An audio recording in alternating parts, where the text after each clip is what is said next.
白雪。次の間白龍。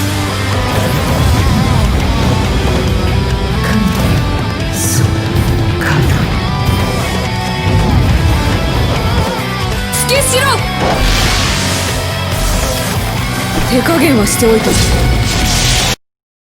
見ろ、そして恐怖しろ。これが本当の袖の白雪だ。挽回、八花の咎め。これが私の残白刀の真の力だ。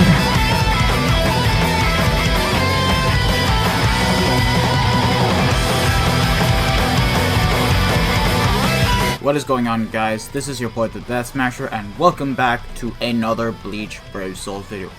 And like I said earlier, I don't have any of the other 1000-year-old Blood War round 7 characters, but I did finally get Rukia after a year and a half.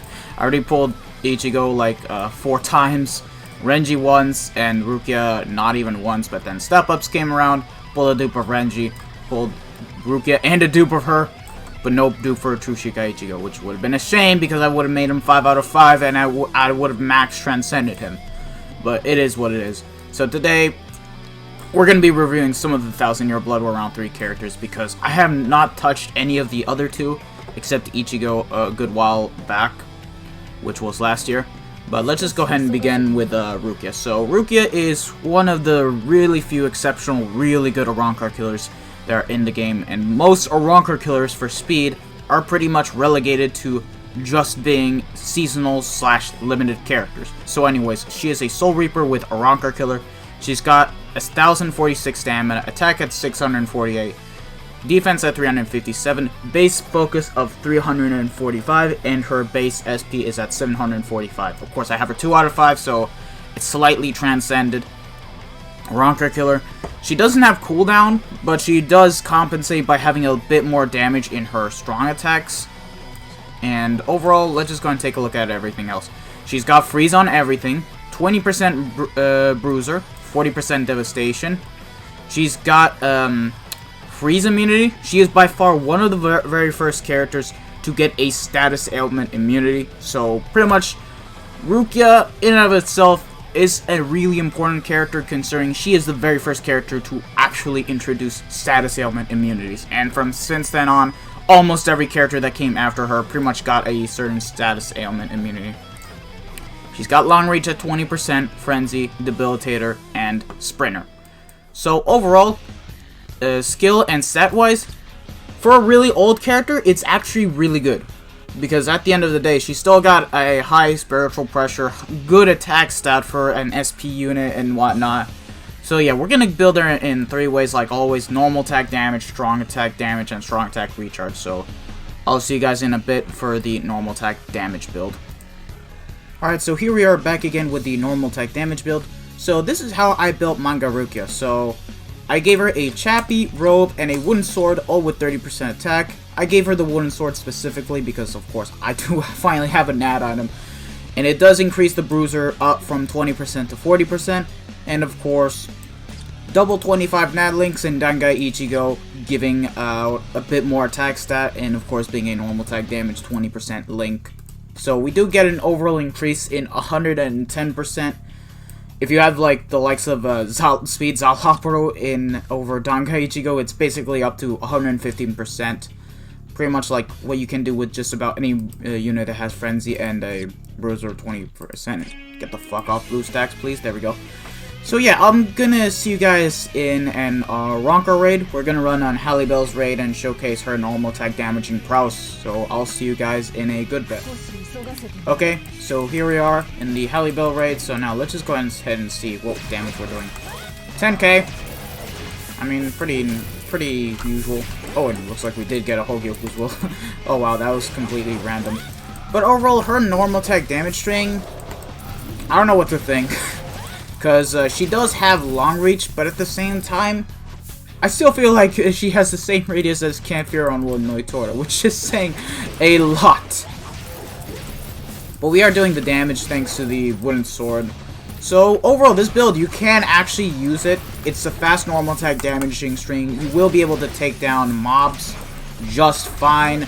But because she doesn't have poison, she is an NAD character, you are going to be hit a lot. You're going to be staggered a lot. I don't recommend this build in any way, shape, or form in co-op, or else you'll easily get kicked out like as if it were nothing. But it is fun for single player. I'm not going to lie. It is pretty fun. I do actually somewhat enjoy it, but I'm not going to really use this build a lot. Definitely better than Koni's NAD build. Oh god, I still remember how fucking slow that was, I swear. But anyways, we should be getting really close to the boss soon after this map right here. But for real, it feels good to finally have Rukia. I can't believe it. So yeah, I am going to be doing a Who is Better video between Manga Rukia and Cacao Society Momo. Because I do feel like that needs to be done, so that way we can finally see who is the better melee or Rancor killer for speed. But anyways, let's use our special here. There we go. And goodbye, Halibo.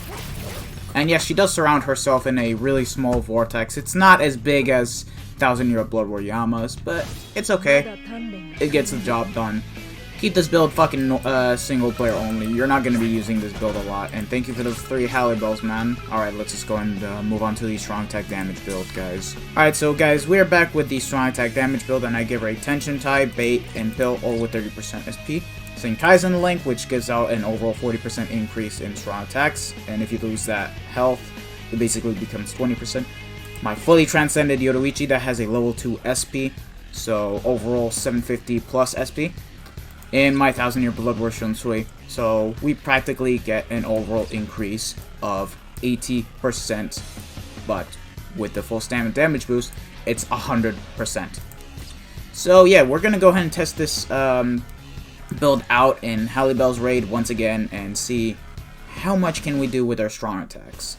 So let's just go ahead and find out, and I'll see you guys in the raid itself. Okay, so here we are back in the raid. Now let's just go ahead and test out her damage. So let's see. She did around 11,000 with her first strong attack. 5,000 because it does hit multiple times and it's somewhat of a vortex, but not really a vortex. Third, 8,000. So yeah, she does pretty good damage when it comes to using her strong attack damage build. But that being said, oh wait, never mind. Never mind. Forget what I was gonna say. Oh, we did 12,000. That's pretty good. That being said, personally speaking, I'm not too comfortable with using this strong attack damage build, because when it comes to using her second strong attack, you need to be really close to the enemies and you need to be careful not to get yourself hit. So it is kind of annoying, but I do recommend this build because at the end of the day, look at how much damage we're doing. Oh wow, that feels bad. Oh, it didn't even kill him the first time. Wow. But it did at the end. But we are doing the damage. It's pretty good. We also have a Senkaizen on him, so yeah, pretty good build, and we're clearing through this raid like as if it's no problem. And I don't know why, but from the animation alone, it looks like as if it's not full screen, but it is full screen. Like, I know she does have 1,000 radius, and I even checked Soul Dex, so yeah, 12,000, not bad. Alright, so here we are with Halibel. Now let's just go ahead and nuke the boss and get it over and done with. And we shall move on to the final build of the video, being the strong tech recharge build. So I'll see you guys in the next segment of the damn video. Alright guys, so we are back with the final build of the video, being the strong attack recharge build. So the accessories are exactly the same, nothing remains changed.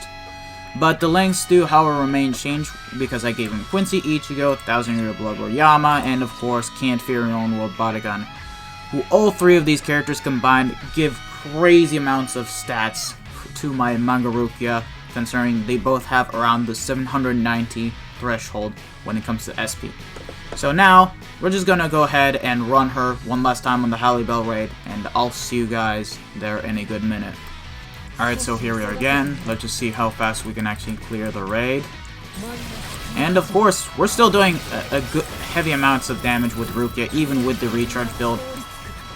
At the end of the day, the main point of the recharge build is basically being able to spam your strong attacks and being able to clear out mobs fast. Because yes, strong attack damage links, they do increase the overall damage you do, but it takes longer to use your strong attacks. It's not like the normal attack damage build, where you can basically stack it up and use it for an infinite amount of times. Like, you have to wait for your strong attacks to cool down. But overall, it's still really good because you can spam them, and we're doing good damage. We're doing around 6 to 7k damage. Like, look at that shit. Really good. So yeah, this is by far the best build you're gonna go for when it comes to doing co-op and whatnot. Definitely not epic rates for sure, because you're gonna need to run Sync Tyson on that. But it is fun. It's really good. So yeah, pretty fucking much. And that's Rukia in a nutshell. Overall, great character, great Oranker killer. If you don't have the likes of Can't Fear Ono, Baragon, or Cacao Society Momo, top 3 best Oranker killers for speed. So yeah, if you guys pulled her from 1000 Year Blood War round 7, you're pretty much set. So yeah. And if you even pulled dupes of her, then you're more than set, because Max Transcended Rukia is actually a pretty hefty beast. So yeah, thank you guys for watching this video. I hope you guys have all enjoyed this video. I will be reviewing 1000 Year Blood War Renji up next, because I do feel like I need to review him. I have not touched upon this character, and of course I will be starting the Who Was Better videos soon, because I plan to do one with Chad and Ichibe, and I also plan to do one with Manga Rukia alongside Cacao Society Momo. So yeah, thank you guys for watching. I'll see you guys in the next one. Peace.